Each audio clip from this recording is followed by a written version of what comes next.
Hello friends, welcome to the platform of Deccan eyes. अंडरकरंटच्या ज्या series आपण स्टार्ट केल्या आहेत त्याच्यामध्ये आपण 50th लेक्चर पाहतो आहे. तर हे जे काही लेक्चर आहे ते आपला GS1चा जो सिलेबस आहे म्हणजे MPSCचा ऑब्जेक्टिव्ह सिलेबस, तर त्या सिलेबसमध्ये आजचा जो काही पॉईंट आहे दॅट इज वल्चर्स जे आहेत, ठीक आहे, त्यांना गिध असं म्हणतो आपण.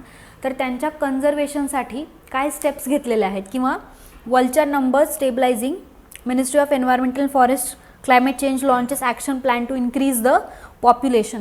तर वल्चर्सचं जे आहे त्यांचं काय झालेलं आहे की पॉप्युलेशन कमी झालेलं आहे. तर मिनिस्ट्रीनी काय ॲक्शन्स घेतलेत, काय प्लॅन सजेस्ट केलेले आहेत किंवा आत्तापर्यंत आपण काय काय अचीवमेंट्स केलेले आहेत, ठीक आहे. तर हे काय आहे की the Egyptian vulture is listed in endangered while the Himalayan bearded and क्रेनिशियस वल्चर्स आर मिअर थ्रेटन्ड. तर आपल्याला माहिती आहे की red book that is red list जी पब्लिश केली जाते, ज्याच्यामध्ये की रेड डाटा लिस्ट, ज्याच्यामध्ये की सगळे जे काही स्पीसीज आहेत त्या थ्रेटन्ड आहेत, एक्सटिंक्ट आहेत, ठीक आहे, एंडेंजर्ड आहेत, ज्यांचं पॉप्युलेशन कमी होत चाललेलं आहे, त्याचे कुठल्या कुठल्या स्पीसीज आहेत या सगळ्या एनलिस्ट केले जातात. तर त्याच स्पीसीजपैकी एक जो न्यूजमध्ये होता दॅट इज वल्चर्स. तर सिलेबसमध्ये याचा काय रेलेवन्स आहे किंवा सिलेबसमध्ये हा पॉईंट कुठे आहे तो पाहूया. दॅट इज पेपर 1मध्ये दॅट इज GS1 जॉग्रफीमध्ये 2.6 जे युनिट आहे त्याच्यामध्ये एन्व्हायरमेंटल जॉग्रफी. याच्यामध्ये बघा की इकोसिस्टम म्हणजे ज्या एन्व्हायरमेंटमध्ये आपण राहतो तर तिथे बायोटिक अबायोटिक फॅक्टर्सचं जे काही इंटरॅक्शन आहे ते, त्यानंतर energy flow, pyramid, nutrient cycle, food chain आणि फूड वेब. तर हा एक इथे इम्पॉर्टंट पॉईंट आहे आजच्या आपल्या डिस्कशनमध्ये की फूड वेब आणि फूड चेन जी आहे ती डिस्टर्ब झाल्यावरती जे काही स्पीसीज आहेत त्याचं पॉप्युलेशन कसं कमी होतं आणि डायरेक्टली किंवा इनडायरेक्टली काय प्रॉब्लेम्स क्रिएट होतात आहे. त्याच्यानंतर एन्व्हायरमेंटल डिग्रेडेशन अँड कन्झर्वेशन. तर कन्झर्वेशन एन्व्हायरमेंटमध्ये बायोटिक फॅक्टरचं म्हणाल तर आज आपण जे बघणार आहोत त्याच्यामध्ये जे काही बायोटिक फॅक्टर म्हणजे वल्चर्स आहेत तर त्यांच्या कन्झर्वेशनसाठी काय काय स्टेप्स घेतलेले आहेत. तर this is about energy pyramid, nutrient cycle, त्यानंतर फूड चेन आणि फूड वेब. तर याच्यामध्ये बायोटिक कंपोनंट जे आहे ते वल्चर्स तर याच्यामध्ये येतं. तर बघा की एक्सप्लेन्ड इंडियन एक्सप्रेसमध्ये होतं की saving the vultures of Tamil Nadu. तर तमिळनाडूमध्ये जे काही स्टेप्स घेतलेले आहेत त्याच्याबद्दल आर्टिकल होतं. त्याच्यानंतर मिनिस्ट्रीने काय काय स्टेप्स घेतलेले आहेत. तर वल्चर्स, तर एक रिपोर्ट पब्लिश केला होता. तर त्या रिपोर्टमध्ये काय काय सांगण्यात आलेलं आहे ते पाहूया. तर recent study, vultures most forage outside the protected areas and if threats are such poison laced carcasses are removed from these places, the decline in vulture population can be stemmed.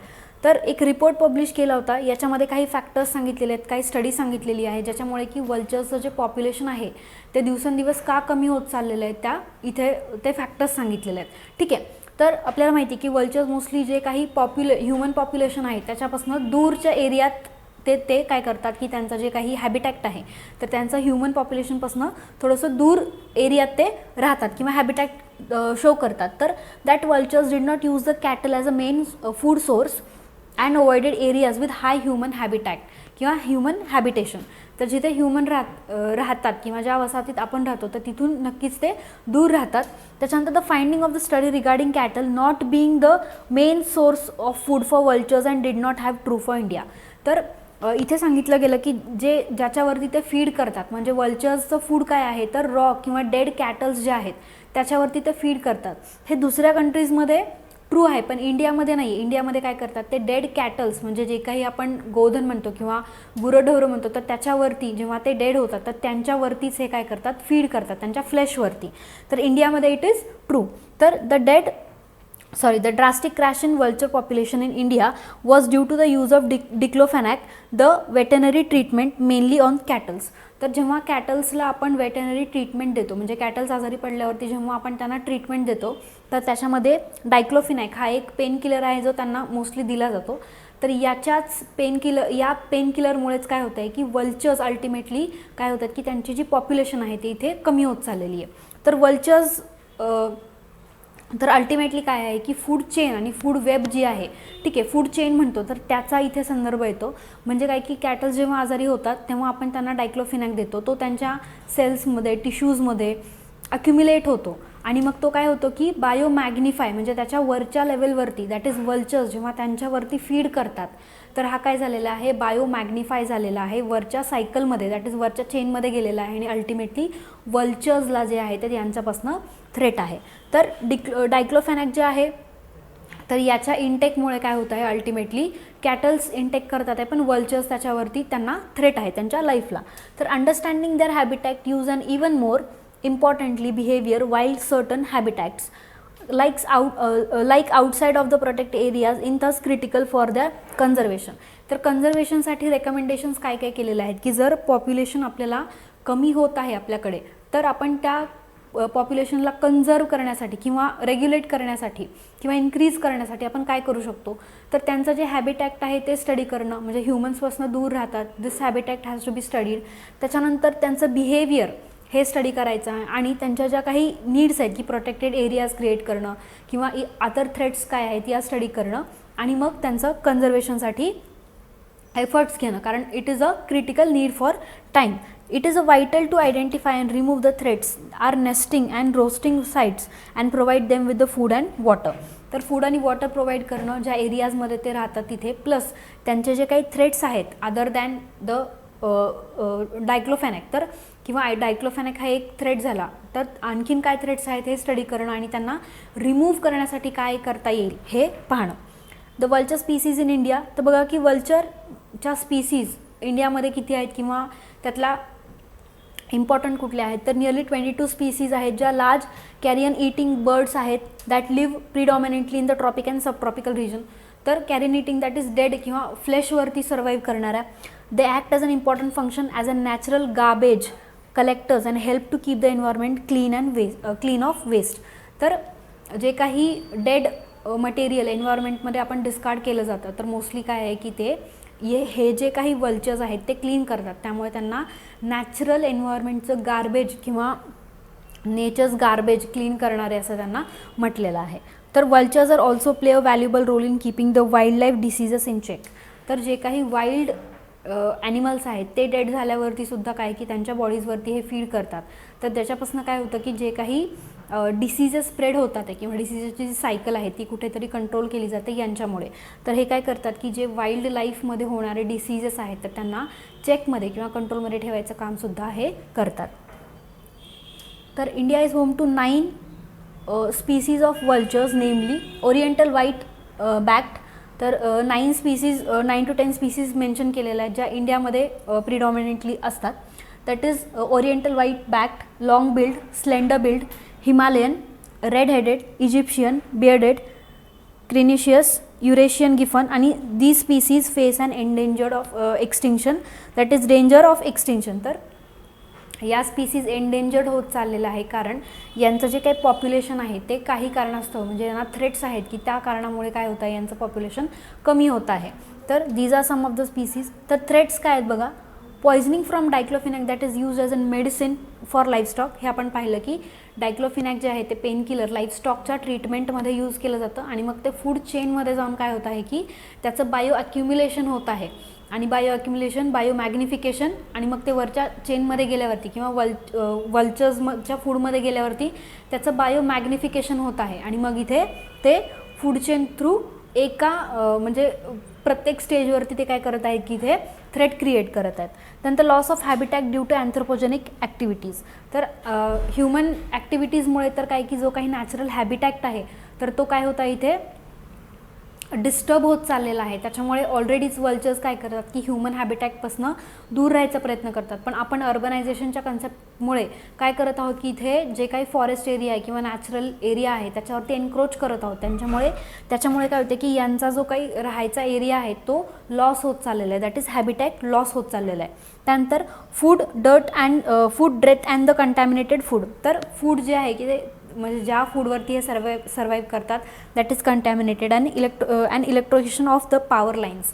तर आपण पाहिलं होतं की जे वर्ल्ड मायग्रेटरी बर्ड डे होता तर त्याची थीमसुद्धा काय होती की लाईट पोल्युशन होत आहे. त्याच्यामुळे वर्ल्ड मायग्रेटरी डे जो आहे तर अवेअरनेस क्रिएट केलं होतं यावेळेस की जे काही मुळे इलेक्ट्रिफिकेशन किंवा त्याचे जे वायर्स आहेत तर त्याच्यामुळे काय होत आहे, बर्ड्सला डिस्टर्बन्स क्रिएट होत आहे, त्याच्यामुळे त्यांचं मायग्रेशन कमी झालेलं आहे, त्यांची लाईफ सायकल कमी झालेली आहे.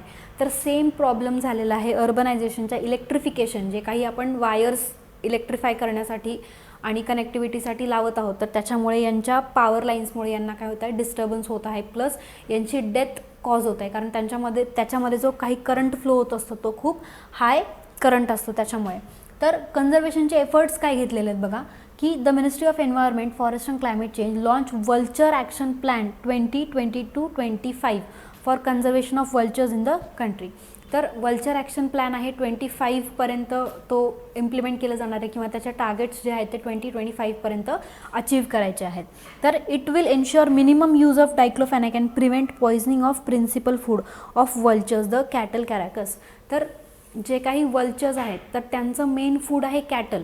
तर कॅटल्सलाच आपण काय करणार आहोत की डायक्लोफेनाक जे आहे ते कमीत कमी दॅट इज मिनिमम यूजमध्ये ते आपण इथे वापरणार आहोत, जेणेकरून की फूड सायकलमध्ये ते जाणार नाही आणि वल्चर्सला अल्टिमेट जो काही थ्रेट आहे वल्चर्सला तर तो इथे कमी होणार आहे.